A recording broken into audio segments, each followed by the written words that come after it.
दोस्तों, मानव सभ्यता ने जितनी प्रगति देखी उतनी ही क्रूरता भी देखी। सदियों से युद्ध, सत्ता और नफरत के नाम पर इंसानों ने क्रूरता की सारी हदें ही पार कर दी। लेकिन इन सबसे अंधेरी परतों में छुपा है एक ऐसा अपराध जिसे शब्दों में बयान नहीं किया जा सकता। यौन हिंसा। यह केवल शरीर पर हमला नहीं बल्कि आत्मा को तोड़ देने वाला अपराध है। यह वह जख्म है जो पीढ़ियों तक भरा नहीं जा सकता, चाहे वो युद्ध के मैदान हो, सत्ता के गलियारे या बंद दरवाजों के पीछे का सन्नाटा। इतिहास बार बार गवाह बना है इस अमानवीय अत्याचार का। दोस्तों, आज हम इसी काली सच्चाई के पन्ने पलटेंगे और आपको बताएंगे इतिहास की सबसे अमानवीय यौन हिंसा की घटनाएं। सो वीडियो को आखिरी तक जरूर देखना। दोस्तों, यदि बात करें इतिहास की सबसे बड़ी यौन हिंसा की, तो वो दुनिया में कहीं और नहीं बल्कि बांग्लादेश में घटी थी। और इस घटना को अंजाम दिया था पाकिस्तान की कायर सेना ने। यह 1970 के आसपास का समय था जब बांग्लादेश में आज़ादी की मांग और ज़्यादा तेज हो रही थी। बांग्लादेश में जब लोग सड़कों पर उतरे और आज़ादी की मांग करने लगे तो 25 मार्च 1971 को पाकिस्तान की सेना ने ऑपरेशन सर्च लाइट शुरू किया। इस ऑपरेशन का यह मकसद था कि बांग्लादेश के अंदर जो लोग आज़ादी की मांग कर रहे हैं उनको दबाना। अब दोस्तों, आज़ादी की मांग को दबाने के लिए पाकिस्तान की सेना ने जो तरीका अपनाया उसे आज भी इतिहास की सबसे अमानवीय घटना माना जाता है। दरअसल दोस्तों, पाकिस्तान की सेना उन लोगों की बहन बेटियों को घरों से उठा लेती थी जो लोग आज़ादी के आंदोलन में शामिल थे। पाकिस्तान की सेना उन महिलाओं को अपने कैंपों में ले जाती और वहां उन महिलाओं के साथ रेप होता। यकीन करना मुश्किल है दोस्तों, लेकिन पाकिस्तान की सेना ने 2 लाख से लेकर 4 लाख महिलाओं को यौन हिंसा का शिकार बनाया। इन महिलाओं में बड़ी संख्या बंगाली हिंदुओं की थी। लेकिन अब क्योंकि आज़ादी की मांग मुस्लिम कर रहे थे, इसलिए मुस्लिम महिलाएं भी अछूती नहीं रही। उन्हें भी पाकिस्तान की सेना घरों से उठा लेती थी और फिर उनको अपने कैंपों में ले जाती। कहा जाता है कि पाकिस्तान की सेना जबरन उन महिलाओं के साथ रेप करती। जो महिलाएं गर्भवती हो जाती उनकी या तो हत्या कर दी जाती या फिर कई बार उन महिलाओं को जबरन बच्चे पैदा करने के लिए मजबूर किया जाता। इसके साथ दोस्तों, पाकिस्तान की सेना बांग्लादेश में नरसंहार कर रही थी। बांग्लादेश के ऐसे हजारों लोग थे जो आज़ादी के आंदोलन में शामिल थे, उनकी हत्या कर दी गई।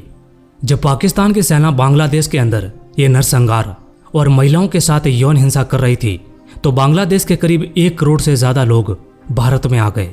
ये लोग पश्चिम बंगाल, असम, त्रिपुरा और मेघालय में आकर बस गए। अब दोस्तों, पाकिस्तान की सेना बांग्लादेश के अंदर नरसंहार और यौन हिंसा कर रही थी। इसी के साथ 3 दिसंबर 1971 को पाकिस्तान ने भारत के पश्चिमी मोर्चे पर हवाई हमला शुरू कर दिया, जैसे पंजाब, राजस्थान और जम्मू कश्मीर में। और पाकिस्तान को जवाब देने के लिए भारत ने औपचारिक रूप से युद्ध की घोषणा कर दी। बांग्लादेश को आज़ाद करने के लिए भारतीय सेना, नौसेना और वायु सेना ने मुक्ति वाहिनी के साथ मिलकर बांग्लादेश में सैन्य अभियान चलाया। और दोस्तों, सिर्फ 13 दिनों के अंदर ही भारतीय और मुक्ति वाहिनी के बलों ने ढाका को घेर लिया।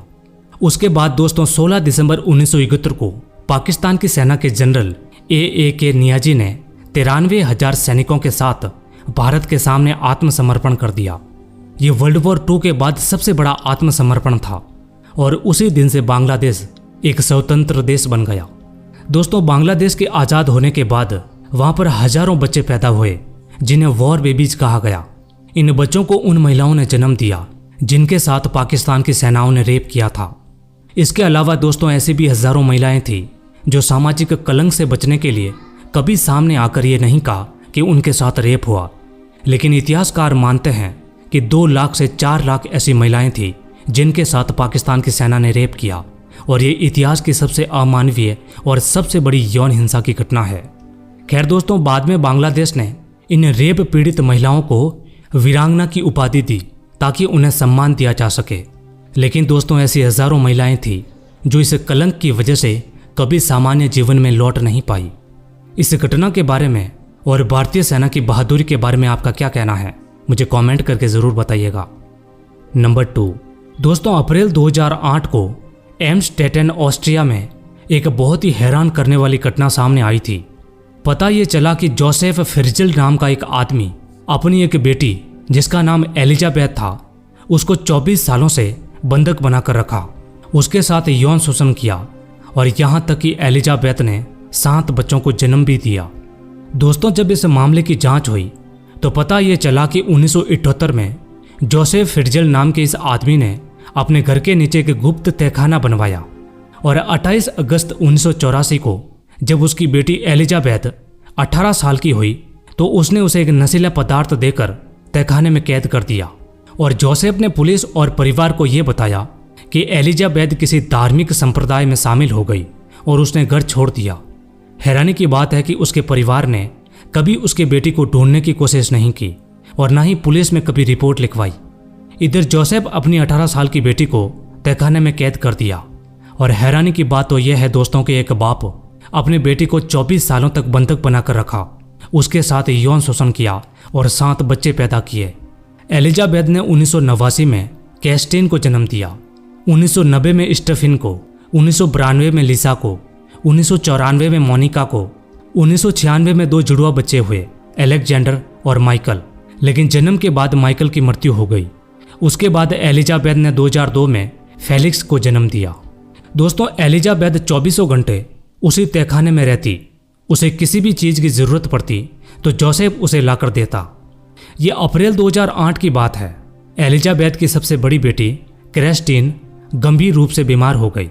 उसके बाद जोसेफ अपनी बेटी एलिजाबेथ और क्रिस्टीन को लेकर अस्पताल गया। अस्पताल में जाने के बाद डॉक्टरों को एलिजाबेथ और उसकी बेटी क्रिस्टीन पर शक हुआ और उन्होंने पुलिस को बुलाया। जब पुलिस अस्पताल में पहुंची तो एलिजाबेथ ने अपने जीवन की सारी सच्चाई पुलिस के सामने रख दी। उस समय दोस्तों जब यह घटना सामने आई तो लोगों के होश उड़ गए। लोगों को विश्वास भी नहीं हुआ कि एक बाप अपनी बेटी के साथ ऐसा कैसे कर सकता है। खैर, बाद में जोसेफ को गिरफ्तार किया गया और उसके ऊपर मुकदमा चलाया गया।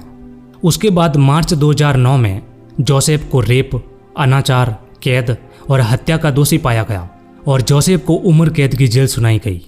आज की तारीख में जोसेफ ऑस्ट्रिया की जेल में बंद है। दोस्तों, इस केस का नाम है फिट्जल case.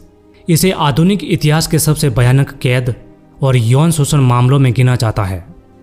Number 3, the Tenoma village mystery, 1944 Japan.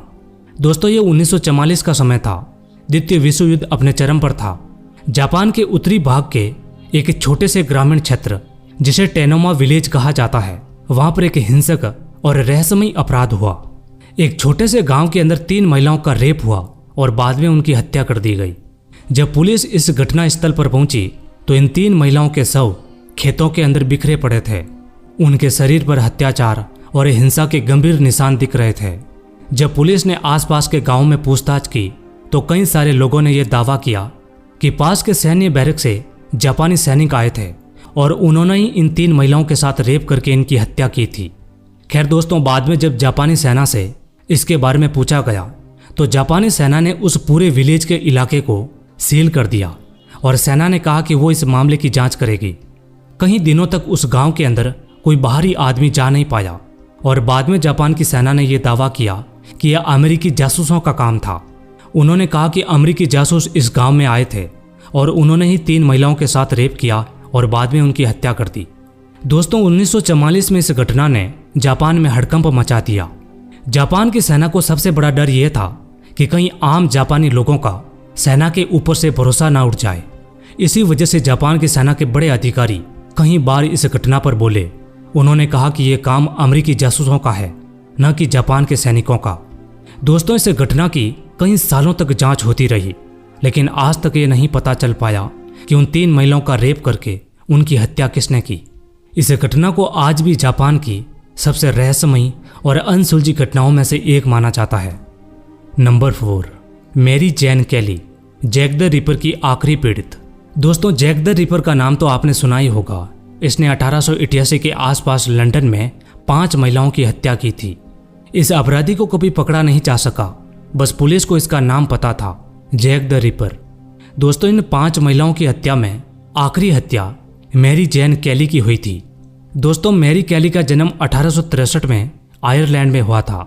वो बाद में लंदन आ गई और वेश्यावृत्ति में शामिल हो गई। 9 नवंबर 1888 की बात है। सुबह 10:45 पर जब मकान मालिक मैरी से किराया लेने के लिए उसके घर पर गया तो उसे पता चला कि मैरी की हत्या हो चुकी है। खैर, बाद में पुलिस को बुलाया गया। पता ये चला कि मैरी का शव बिस्तर पर पड़ा है। मैरी के शरीर को बहुत ही बुरी तरीके से काटा और फाड़ा गया था। उसके शरीर के अंदर के अंग निकाल दिए गए थे और कमरे के अलग अलग स्थानों पर रख दिए गए थे। इसके अलावा कमरे के फर्श और दीवारों पर खून के छिट्टे थे। इसी से पुलिस ने यह अनुमान लगाया कि अपराधी कई घंटों तक मैरी के साथ रहा और उसने काफ़ी समय लिया मैरी की हत्या करने में। इसके साथ पुलिस को यह भी पता चला कि मैरी के साथ रेप हुआ था और उसके बाद जैक द रिपर ने उसकी हत्या कर दी।